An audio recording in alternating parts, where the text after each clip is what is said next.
Assalamualaikum warahmatullahi wabarakatuh. Jumpa lagi dalam pelajaran bahasa Indonesia. Hari ini kita akan membahas tentang materi menyampaikan informasi dalam bentuk berita. Setelah mempelajari materi ini, kalian diharapkan mampu menjelaskan pentingnya berita serta menyajikan informasi yang ada di dalamnya secara tulis dan lisan dengan memperhatikan ketetapan struktur dan kaidah kebahasaannya. Di samping sebagai pendengar atau pembaca, dalam berbagai kesempatan kita seringkali dihadapkan pada keharusan untuk menyampaikan kembali sebuah informasi. Contohnya saja ketika kita mendapat pertanyaan dari seseorang tentang isi berita yang pernah kita dengar maupun kita baca.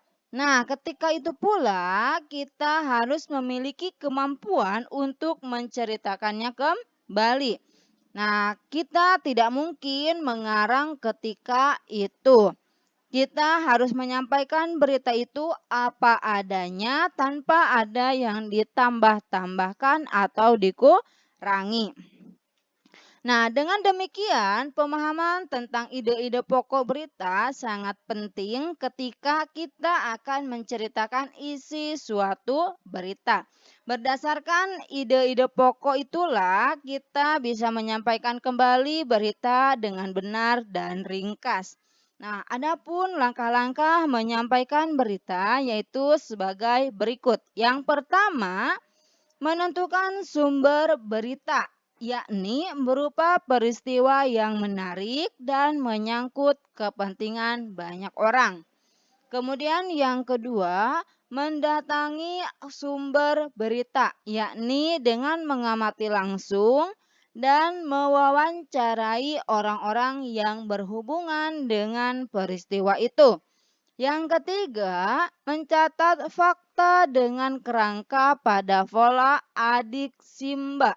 Kemarin kita sudah bahas, adik simba itu merupakan kependekan dari apa, di mana, kapan, siapa, mengapa, dan bagaimana.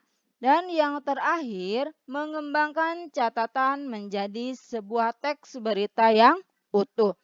Coba kita perhatikan gambar berikut. Nah, jika digambarkan langkah-langkah menulis teks berita itu seperti ini ya, bisa kita perhatikan gambar yang sudah disediakan.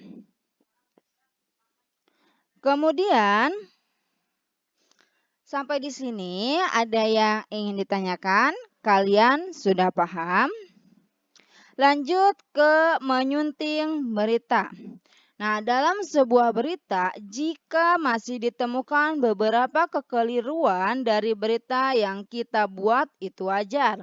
Masih ada satu tahap lagi yang harus kita lalui sebelum berita itu dipublikasikan, yaitu penyuntingan.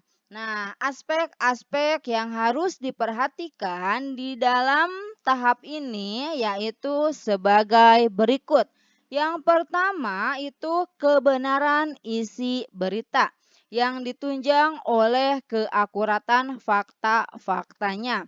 Kemudian yang kedua, kelengkapan isi berita yang ditandai oleh hadirnya komponen-komponen berita yang terangkum dalam rumus adik simba.